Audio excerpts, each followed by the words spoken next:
Hey, it's your old pal Lucid Stu again, and we are back looking at the Federal Railroad Administration's high-speed rail corridors. Continuing with the Southeast High-Speed Rail Corridor, we'll head to Georgia to check out Atlanta to Savannah. This is a real project in the first step of the FRA's Corridor ID program. This program is meant to identify passenger rail corridors for creation and upgrade, and then shepherd the governmental sponsors of those corridors into federal funding. Some of those are high-speed rail corridors, some not. Atlanta to Savannah is officially part of the Southeast High-Speed Rail Corridor that was established by Congress in 1992 and expanded to include this section in 1999. Let's look at the metros involved. We'll start with Atlanta. This is the sixth largest metro area in the United States by population at close to 6.5 million people. Atlanta has extensive public transit through MARTA. This includes heavy rail subway, streetcar, BRT, and regular bus service. Atlanta is served by Amtrak through Crescent service between New York and New Orleans. Atlanta's main airport is Hartsfield-Jackson, which is the busiest in the United States. Savannah is 225 miles to the southeast of Atlanta as the crow flies. With a metro population of 440,000, Savannah is way farther down the metro's list. Savannah Transit is handled by CAT and consists of bus and ferry service. Amtrak serves the city with 3 different long-distance routes that run along the East Coast. Savannah's commercial airport is Savannah Hilton Head International. It is a smaller airport handling 7% as much traffic as Hartsfield-Jackson. However, there is decent short hop traffic between the two. Speaking of that, Macon, Georgia is the largest city between Atlanta and Savannah, about 75 miles southeast of Atlanta. This is a metro area of 240,000. Transit is by bus through Macon-Bibb County Transit Authority. Macon does have a commercial airport, but its traffic is near zero to Washington, D.C. under a federal essential aircraft service contract. For this video, I'll be giving you 2 passenger train route options. The first, true high-speed rail. The FRA defines this as 110 miles per hour or greater top speed. We'll be aiming for a more modern standard of 150 miles per hour on average, with stops. Technology on that will be the Siemens AP220 train set approved for manufacture in the United States. That has a top speed of 220 miles per hour, but we'll cap that at 200, as is common practice in Europe.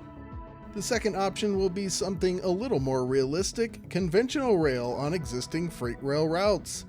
That type of service would employ the new Amtrak Aero sets capable of 125 miles per hour running as fast as 110 here. For true high-speed rail, we'll start under downtown Atlanta at the future Centennial Yards development, which is currently under construction. This is the area I assumed for Atlanta's station in my 2 Atlanta to Charlotte high-speed rail videos. If you haven't seen those, check them out. After a mile-long tunnel, my route briefly follows Interstate 85 on the surface before switching to Norfolk Southern's right-of-way. In this area, the route would be on viaduct due to the limited available space. This would continue to the junction of Interstate 285 and Interstate 675, where we'll hop into the freeway right-of-way. Though this is a suburban freeway, there is plenty of excess room in both the median and the shoulders. After about 10 miles of that, I-675 merges with Interstate 75 in the Stockbridge area. This would make a good location for a suburban station 17 miles from downtown. This brings up the point of regional service, and there are several places where the excess capacity of such a corridor would facilitate slower service with more stops, but we're concentrating on an express route here. Up to this point, speed has been somewhat slow, but that changes south of Stockbridge, where the Interstate 75 right-of-way can support speeds up to 125 miles per hour without significant deviation. 14 miles south of Stockbridge, the freeway leaves the suburbs behind and the terrain becomes solidly rural most of the rest of the way to Macon. The nature of I-75 means that double-tracked electrified rail can be installed here without much damage outside of the right-of-way. That changes somewhat at Forsyth, where the freeway is more constrained by the city of 5,000. A little southeast of that, I have the route leaving the freeway for 5 miles while following a power transmission path. That would cost 10 or 15 single-family homes, but it would help facilitate about 15 miles of top-speed travel, 200 miles per hour. The last 4 miles into the Macon station would be a tight squeeze, as the route becomes wedged between the interchange of I-75 and I-16 and the Ocmulgee River. That's going to be 4 miles of viaduct into an elevated station at the Macon Coliseum. That's necessary to get over a freeway exit and Georgia Central Railway right-of-way that goes over I-16. That means the station would be about 60 feet above the ground. Despite some difficulties in the Atlanta suburbs, half of this route to Macon would be at true high speed, leading to a travel time of 42 minutes over 82 miles. That would be an average of 117 miles per hour, respectable for a high-speed line, but not exactly mind-blowing. That would be twice as fast as driving, though. Out of Macon to the southeast, the Interstate 16 right-of-way is quite amenable to the purpose of high-speed rail. The terrain is hilly, but not to the point of requiring any more than earthworks to correct for a high-speed path. That continues for 60 miles and then changes around Sopperton. There, the freeway becomes less useful for 25 miles, but that gap can be covered with a line of greenfield routing near the freeway. The terrain there is only slightly more challenging, requiring a few short sections of viaduct to make it work. All of this would be at 200 miles per hour, by the way, straight out of Macon. East of that, it's back to the fast stuff along the I-16 right-of-way for another 50 miles. That has to calm somewhat at the junction with US 280, where a large logistics hub is blooming. Savannah has one of the largest ports on the East Coast, and its logistics industry is expanding rapidly along area freeways. I-16 still has lots of room, but existing development means a high-speed train would need to slow slightly entering Savannah to more closely conform to the freeway. Speed would still be above 150 miles per hour. For our Savannah station, I'll be skipping the current Amtrak station, which is oddly located. To reach my chosen location, we'll need 2 miles of high viaduct over a tangle of rail lines and freeway interchanges through an industrial area before landing on abandoned Central of Georgia right-of-way. I'm putting my station next to the old Central of Georgia terminal, which is now a museum. To get there, we'll need to rebuild a portion of the southern viaduct for the Talmadge Bridge that carries US 17 over the Savannah River. That will get us into the heart of Savannah. I first used this approach for a hypothetical route between Savannah and Charleston in my video Red State High-Speed Rail. Check it out. Anyway, we've made it to Savannah at the border with South Carolina. Macon to Savannah has the makings of a very fast high-speed rail route. This is 163 miles. I have it taking a mere 59 minutes. That gives us an overall time between Atlanta and Savannah of 1 hour and 43 minutes. That is an average of 142 miles per hour. Not quite our 150 mile per hour goal, but pretty good. Before we get to cost, let's talk about what is more likely to happen. The alternative study that was supposed to be done by now is limited to this area. This presents many possibilities, but I will choose one for you. The high-speed rail path is the best, most direct choice, but cost makes it highly unlikely. Freight interactions in Macon are awkward, and Norfolk Southern seems most likely there. Similarly, CSX seems to work best through Savannah. The two meet in Jessup, Georgia. The Atlanta Regional Commission is studying a location for a new downtown Atlanta station. As a cheaper alternative to under Centennial Yards, I'm going with a station on the Norfolk Southern Main Line at ground level a few blocks away. Norfolk Southern between Atlanta and Macon is unfortunately slow, mostly between 45 and 60 miles per hour, and can't really be improved. The obvious Macon station location is the old terminal station in downtown, also on Norfolk Southern right-of-way. Macon to Jessup is generally fast. There are sections where 110 miles per hour is possible. There is no current reasonable connection between Norfolk Southern and CSX in Jessup, but that can be corrected for fairly easily. Various CSX passenger rail agreements are capped at 90 miles per hour, which is unfortunate because its right-of-way between Jessup and Savannah is nearly dead straight.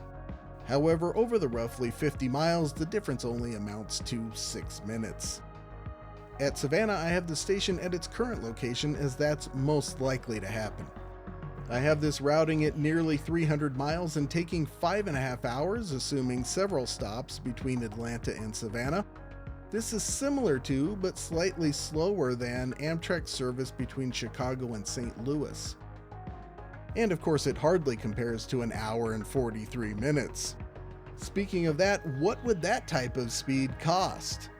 Here is the super speedy estimation algorithm I use that is based on real-world projects, and results have been close to more sophisticated estimates. Rail construction of late has seen cost inflation of about 60%, reflected in major increases in estimates for prominent projects. For high-speed rail between Atlanta and Savannah in under 2 hours, I have an estimated cost of $32 billion. That's $130 million per mile, which is on the cheap side in the US these days. We'll see if it would be worth it in a second. For the conventional alternative, I have an estimated cost of $6 billion for an additional track where it's practical. That's not exactly cheap either, but may happen over time, like the upgrades between Chicago and St. Louis. This estimate is based on Chicago-St. Louis, as well as the R2R project in Virginia and North Carolina, as well as historical costs. Can either of those expenses be worth it? Let's estimate traffic and find out. There is no passenger rail between these two cities currently. Since this is similar to Chicago-St. Louis in length and travel time, we can use that as a basis. Ridership there is 592,000 trips per year. Comparing total population, Atlanta to Savannah has 53% as much. That renders a reasonable estimate of 318,000 trips a year here in Georgia. There are 10 daily round-trip flights between Atlanta and Savannah on regional jets, which renders daily capacity of 2,700 seats. Assuming typical 85% occupancy, that is 2,300 daily trips. Flight time with airport time included is slightly slower than our high-speed rail route. Since a lot of those are likely connecting flights, I'll put capture at 33%. That renders 280,000 trips per year. A station at Hartsfield-Jackson instead of downtown could do far better, which is something the Georgia Department of Transportation will want to figure out. For road vehicles, we have an average of 24,000 road trips between Atlanta and Savannah that fit our through-running profile. The Georgia Department of Transportation kindly tells us that about 30% of that is truck traffic. Typically, 70% of non-commercial traffic is single occupancy. That renders 12,000 daily single occupancy trips. We'll assume an aggressive 5% capture as an upper bound. That's good for another 220,000 yearly trips. Intercity bus usage is not heavy in this corridor, and bus tickets are $50, so that mode is unlikely to significantly contribute. Add in 5% for induced demand, and we get a plausible ridership upper bound for high-speed rail of 860,000 trips a year. If we divide that into the cost, account for a 100-year project lifetime, and inflation, that comes to $186 per trip. $240 for a flight leaves some room for justification there, but not much. Robust regional service might better justify that. Freeway usage of I-75 is heavy. Close to Atlanta, the metro is growing at a 12% per decade clip, and it currently extends over 30 miles from downtown along I-75. For the conventional version, we get $94 per trip over 100 years. The Southeast is the fastest growing part of the United States, but will it grow enough to justify either of these concepts? Let me know in the comments. High-speed rail, conventional rail, or nothing at all? You decide. I hope you enjoyed this presentation. There are plenty more U.S. high-speed rail routes left to investigate and plenty more videos to come. Hey, go check out a change.org petition I created to encourage the California State Legislature to secure more funding for California high-speed rail before it's too late. There are also plenty of ways you can support this content. Check out that super thanks button below the video. You can buy me a coffee. There's also my Patreon page. Speaking of that, here's a big thanks to my conspicuous Patreon supporters. They make content like this possible. They know who they are, and now everybody else does too. There's also my poster store. Help out the channel by getting yourself a railroad-themed poster. But that's all for now. Until next time, I'll see you on that big, beautiful freeway.